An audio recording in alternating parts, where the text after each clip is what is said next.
One of my first heroes wasn't a superhero from a comic book. It wasn't a wrestler that I used to watch with my grandmother when we'd watch WWE, SmackDown, you know?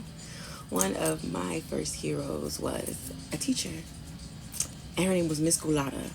If there's anyone who recalls Ms.Gulotta from William H. Holmes in Mount Vernon, New York, if she's still alive, fingers crossed, if she's still alive, I hope she sees this, or maybe her family sees this, so they can know like what a pivotal person she was, even though she tried, and her efforts were not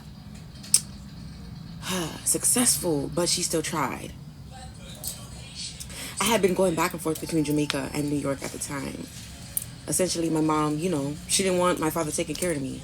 She wanted my father to take care of her other two kids, which were not his children, and I kept getting shipped off. I finally was allowed back, and I was in the first grade, and I remember because I had autism, it was hard for me to speak, it was hard for me to read, it was hard for me to do certain things. And she knew I had autism, but she didn't want anyone to treat me special. She didn't want anyone to feel sorry for me or give me any special treatment, as though it was going to take away something from her, because she felt like she needed it. Some sort of weird abandonment issue in her mind. I don't know, whatever. You know how people are. You know how narcissists are. They can be jealous of a fucking baby, literally. So I just got a notification that says you've been knocking down every obstacle thrown at you, okay? Someone who's watching this, that was for you too. You've been knocking down every obstacle. Keep going. Either way, I was in class, and of course, like I said, with me having autism, it was hard to do certain numbers. So I brought home some homework, and she was left to help me do my homework. And I was doing addition at the time. I promise you I can remember this like it was yesterday. It was 52 plus 42. And we were just trying to figure out how to add the top and the bottom numbers. Seems like a lot for first grade, right? But it's helping us count. It wasn't that tough. However, with me having what I did, it was hard for me. And I put my hand down, and she's asking me, and I did this a lot with my fingers. I like to make finger people and make them walk around. It's how I stemmed. It's how I thought.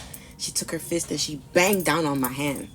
Banged down on my hand to the point where my middle finger now is still basically crooked from that. I never went to the doctor. She destroyed my finger. Literally. She destroyed my finger. And she was like, "You're so stupid. Why can't you get this? Blah, blah, blah, blah." I went to school the next day. And when you're in first grade, you have the same teacher for every class. Like, you stay with them. They teach you everything. So I was writing, and she was like, "Hey, what's wrong with your hand? Why are you writing like that?" And I was like, "Oh, my mom banged my hand into the table."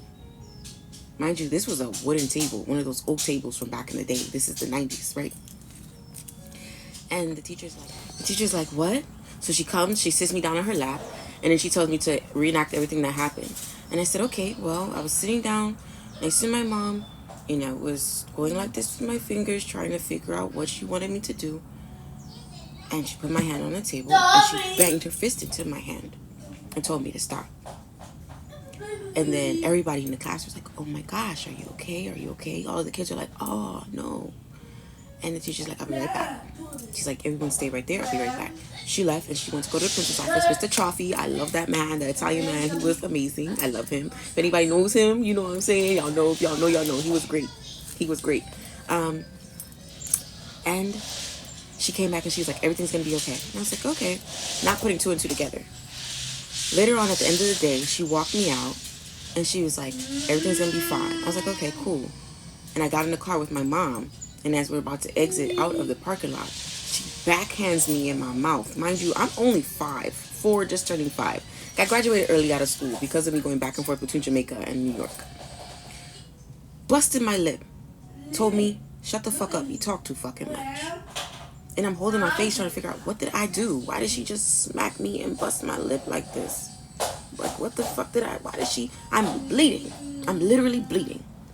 We get back to the house, and my brother and my sister are like, "What happened to your lip?" And they're like, "Oh, she fell." And they're like, "Oh, okay."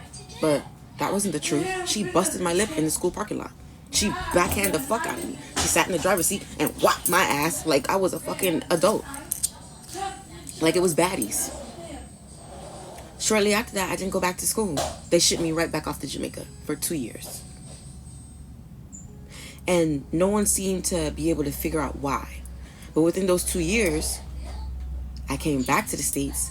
I realized that Ms.Gulotta was taken out of her job.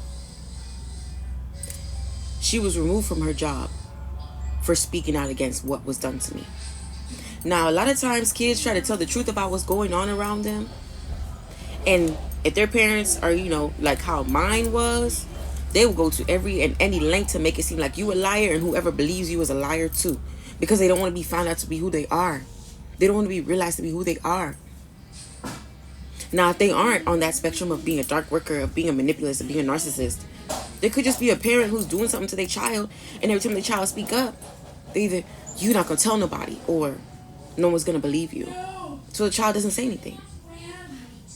This story was on my heart for some reason. I don't know what it was that made me want to come on here to tell y'all this, but I know that there's someone right now who's going through being abused by someone, and every time they speak up, it seems like the person who's abusing you gets nothing, and you just get told you're not telling the truth, or it's not real. But you have the scars and the bruises to prove it. You have the wounds to prove it. So I want y'all to know, whether it be an abusive relationship with a partner, male or female, don't matter. Whether you're a child and you're being abused by your parent, whether you're being abused by your parents, loved ones, whatever, whoever it is, brother, sister, cousin, uncle, grandma, grandpa, it don't matter. Speak up. Speak up everywhere you go. Speak up. Speak up. I don't care how hard they try to shut you up. I don't care how much they try to make you be afraid. They're trying to make you be afraid because of the power that you truly have. And you may not know what your power is right now. And that's okay. That's okay. Because when a seed is growing, it don't know it's a tree. An egg doesn't know that it's going to be something amazing. But when people destroy that egg, it can never be that. So it's up to you to keep protecting yourself in the best way that you can. So if you're too small to fight back physically, use your mind, use your voice, speak out, and speak and tell on their asses. 6ix9ine, Tekashi 6ix9ine, snitch on everything. Snitch on everything and everybody. Because when you do that, that's when they start getting held accountable. It doesn't matter if one person out of the 100 people believe you. That one person can turn into 5. That 5 can turn into 10. Speak your truth. Speak your truth. Not only will it free you, but it will shame those who cause deceptive, destructive, and chaotic things to happen to you. It will kill the abuser. Speak your truth. I love y'all. Good night.